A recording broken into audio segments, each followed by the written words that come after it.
Yeah, that's badass.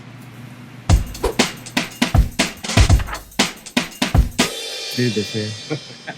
Were you about to say, Shelton? What's that? What were you about to say? Oh, we were talking about where we had all this stuff before we had this 5,000 square foot space to put it in, and probably a good half of it was in our warehouse behind the store. Those were the things that we knew we would need to get to fairly quickly, you know.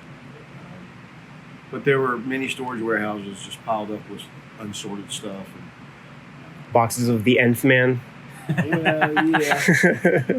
It's just really just like collections. You go through it one time and pick out the hot stuff and you kind of put it away. Like those stacks over there are all waiting to be sorted into a stock somewhere.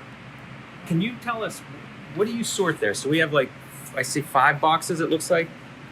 Well, those are all S's right now. That's Okay. Yeah, that's one giant. Yeah, and that's not even all the S's for that particular sort. But it's a process. You know, we buy a big collection like this is a collection, and that stack there was the same collection, and all that stuff on the tables was the same collection and more. Yeah. So you go through it, and like I say, you pick out the things you know you can put in stock right away. You pull out the things that you feel like are good down the road. You pull out the things that you can't sell to anybody, so you're careful with that kind of stuff, if you know what I mean. And like this stuff is really what we're going to turn into dollar books. You know, we know we've got plenty of all these things in these stacks. So we'll have a sale later. We sell them to other dealers sometimes. I was going to ask where this is a big collection. Is this typical for like a single collector, or is this a store? It's a pretty big collection. It was probably 150 boxes? I think it was 100 short boxes like this and another 50 or so long. So it's a van load, and that's a pretty big collection. Yeah. The guy was had been buying for a good while, and bought a lot of titles. You know. We don't see something like that every week necessarily, but sometimes you see. You know, the typical collection walking in is going to be a long box or maybe 5, sometimes 10. But it's not unusual to do this. We had a couple of these this year for sure. Wow. A lot of work. But with the nickel tour, this aisle here is all Silver Age. Nice. These are acquisitions that haven't been sorted in yet, but starting about right here, everything on this wall is a Marvel comic from before 1988, so it's silver and bronze. And the same thing here for DC, silver and bronze from the end of the row. This is some Marvels I'm sorting right now, working out what we need to keep in stock and what we might want to discount. So there's always multiple things going on. Right. Who all works in the warehouse here? Me and Seth. Yeah. Pretty much. And not as much as we like. This space, for the most part, are indie comics that have been publishers who are no longer publishing. It's not a current viable thing. I see a good Kinda got put 6-pack over here. right there on a guy's chest. Like that could be a potential outlaw. Yeah, there's some definite potential Yeah. outlaws there. Y'all are gonna be welcome to go through any and all of this stuff if you want to. And up above you is a bunch of Heroes Con old shirts through the years. Yeah, Nice. many years of Heroes Con shirts. Funny thing is, we never have the right size.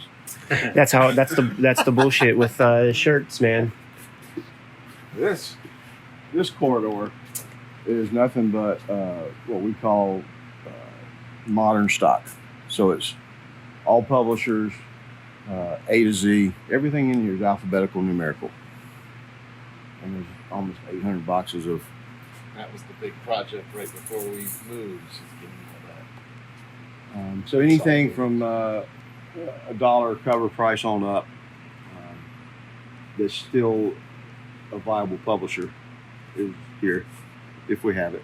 Is that mostly like late 80s and up? Is that about when the cutoff is? Yeah. A while back, we had to cut it off at some point so that we knew what we were going to have in the store and what we were going to have in the warehouse. Those hype racks were in the store, and that's all we could keep in the store at the time. So that was our cutoff. It's like, all right, if it's $1 or less, we'll call it silver bronze and put it in another place. That morphed a little bit. We now just have marble here and GC here, and then everything else is in this stack. These are cool too. This is all old promo stuff. These We were get it from publishers. you used to have those in the shop, right? Or on the road? Actually, those were displays from my road stock. And you made those, right? Or those custom made, right? Yeah, That's my pretty cool. my old sign painter did those for me. The guy who painted all my signs over the years. And Oh man, I didn't even realize they were hand painted. I was thinking that was like a printout just mounted on plywood. no, That's awesome. Drawn on I guess Luan, real tan plywood. They got beat up a little bit over the years. I pulled them out the other day. I'm going to try to clean them up, see which ones I might can utilize somewhere in the store. Sheldon, what did you say these were? This is all old promo stuff, Mm. either from publishers or maybe it's probably just publisher stuff. I got Heroes promos elsewhere. Like I said, with a space this big, you can keep everything. Yeah, it's a great quote, including this Jeff Smith gimmick. He's been inflated for what, 20 years now? That's amazing. That's a good. I still got a new one too, though. I saw it the other day. It's still in the package. Is that like Graffiti Designs made that or something? I don't know if Graffiti did. I mean, did we buy it from Jeff, or was that a promo? If you bought so many something or something, I don't know. He's operating on a different level, man. Well, he is now for sure. Not that he hadn't always been, but Look at your whole I'm history. so proud of that guy. Yeah. I met him at number 5. So Yeah. back in the day. I'd have to thank Charles Vest for that. He said, "Come here, you got to look at this guy's stuff. You'll like it." So you didn't know about Bone 1 through 4, and it was with number 5. You were Number like 5, on board. Yeah, I met him in San Diego, and the number 1 I got that day was I think a 3rd print already. Right. So this is the entire Heroes Heroes stack of computer software and towers. I threw away all the peripherals. he said he doesn't But I always kept the motherboard and I guess whatever stuff is saved on Right. those discs. Yeah, that's amazing. Just didn't want it out in the world, Yeah, man. This is more indies right here. I've had several different stocks of indies in order. Grendel One to day, Guru. when that bubbles to the surface, we'll get them all in one cohesive order and put them somewhere together. But we can get to most things. If you ask for, the old air sale or whatever, Right. We probably have it in order somewhere. This is all old con stuff and store stuff. Just getting that Heroes Con sign real quick. The hand painted. That's another Everett original there. That was on our store in Chapel Hill for a while. Nice. It's metal. That's another Everett sign. Yeah, that's badass. Everett taught me so much. He was a commercial artist, and he taught commercial art at Central Piedmont. And I met him through a friend who took his class, and we became good friends. And he traveled to a lot of shows with me, and did all my graphics and advertising work for a long time. These magazine boxes are sorta sorted. They're like in types. So we've got a big section of Savage Sword and a big section of Mad. And these are all like fanzines or industry mags and stuff like that right here. And the occasional issue of Crazy. Yeah. That was in an episode of Simpsons. You remember that one? This is a run of Heroes Con program books up here. We can get to if anybody needs one. Wow. There's a Barry Windsor Smith Heroes Con program book, huh? From Weapon X era. There sure was. That was Heroes Con X, number 10. Nice. 91, Genius. I think it was. Is this you, Shelton? That is me. I used to buy comic books. Look at that guy. I still do. Look at that young man.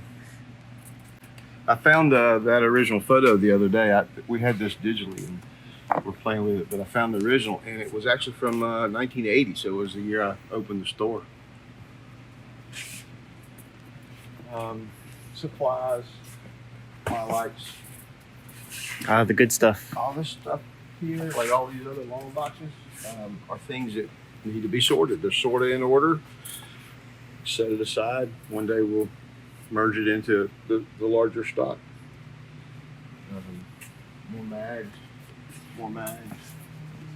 That's the art auction up there.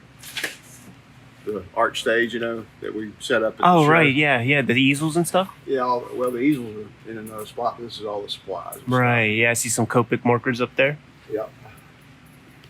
Lots of cookies.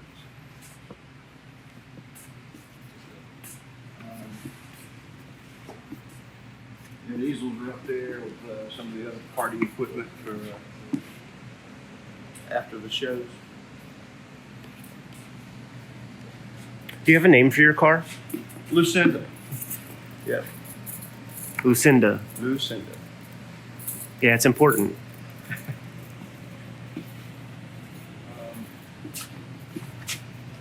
This is kind of jumbled right now, but it's kind of the initial sorting area before we get the collection in.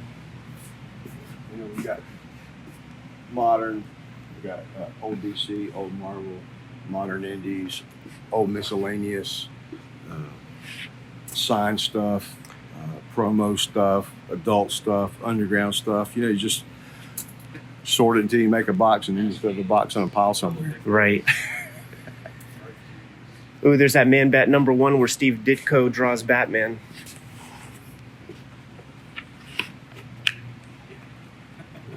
That's a good one. Look at that.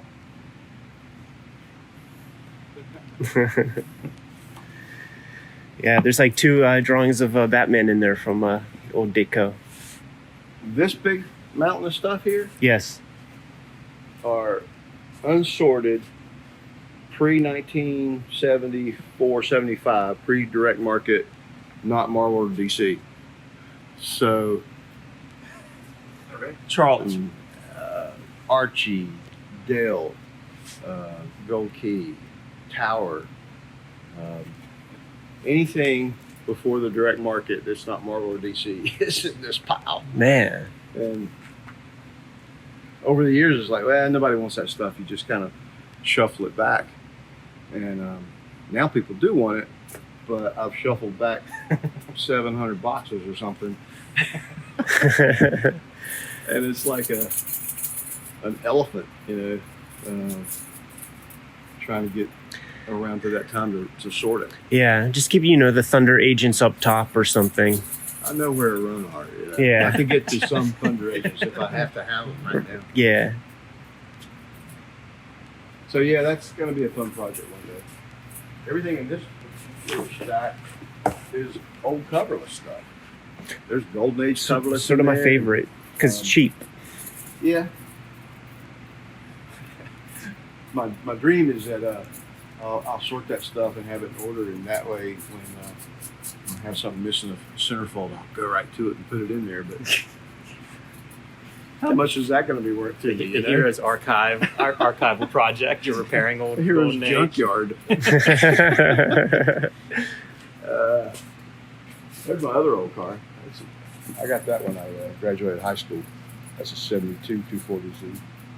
It does not run. It's got an 86 inspection sticker on the windshield. So how long it's been. Good year for comics. 86. Yeah, that's how we upgraded, man. Selling those Dark Knight Returns first printings and stuff. Well, that's true. Yeah. It was a good year. Yeah? Yeah. Yeah, we're going to focus on that at some point. These are Heroes Con promo posters and incentive posters, and we did badge prints for a while. Some Adam Hughes. When Adam Martin Hughes did the badges. We put them all on one sheet. We did a poster. One day, those will all be on a store on my website somewhere. The flat file. Yeah. Yeah. So yeah, we keep everything. Used boxes, used box lids. Look at these Shipping boxes. impressive pallets of boxes that haven't been busted out yet. We, we've been selling boxes since the '80s, early '80s, and I started selling comic bags and boards in the '70s. Really, I had an uncle in the plastics business, plastics and paper. He started making bags for me in, I don't know, '73 or '4. Making poly bags? Poly bags for comic books. Did he invent it? No. What's his name? Robert Bell was selling bags already in the '60s, even. And I was buying his bags, but Are those the weird green ones? no, they were nice poly bags. They had his name on the flap, Robert Bell, with the address and everything.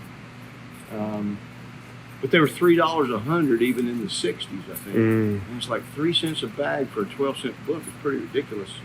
So I would get bags at the grocery store, like produce bags. And I went to the newspaper office and got a roll of the bags that they put the newspaper in on rainy days. They fit pretty well. But my uncle was there for a Thanksgiving, and he saw me, messing with those. He said, "What are you doing?" I said, "Well, I got to protect my comic books." He said, "I can make you a bag for that." I said, "Oh, cool." So I used to get them in like these big boxes of 5,000 loose bags, and for a while I counted out 100, was selling them at the flea market and stuff, and I used to buy like secondhand comics or second round comics at a little mom and pop store or grocery store, and they got a new scale for their deli. Yeah. I talked them out of their old scale, and I figured out how much 100 bags weighed. Very efficient. Scale. I can't believe I got rid of that produce scale. So somebody comes to the shop and they're like, I'm looking for issue 7 of Conan or something. Mhm. How long does it take to process that when he comes to the store? Is it like, give me 15 minutes, give me an hour, come back tomorrow? Conan 7 I should have in stock in the back room. I was just because I go to the shows every weekend with it. okay. I was being easy, but what I'm really saying is like, okay, like is it Thunder Issues 4? Dragon Force 3? Dragon Force 3 might be. Somebody has to come here. A 1 to 1 week, 1 day to 1 week, They depending on if they're in a hurry, if they're a regular, in from out of town, how long are you in town for? We'll come out here if they're in. They give us a list and we know we got it, and they want to wait 20 or 30 minutes, we'll come get it. Yeah. I'm not going to come out for one Dragon Force 3, but Yeah. Maybe a run of but Dragon I'll bring it back next week when we do a pick. Right. It just depends. Under the gun, we could do it in less than an hour. Yeah.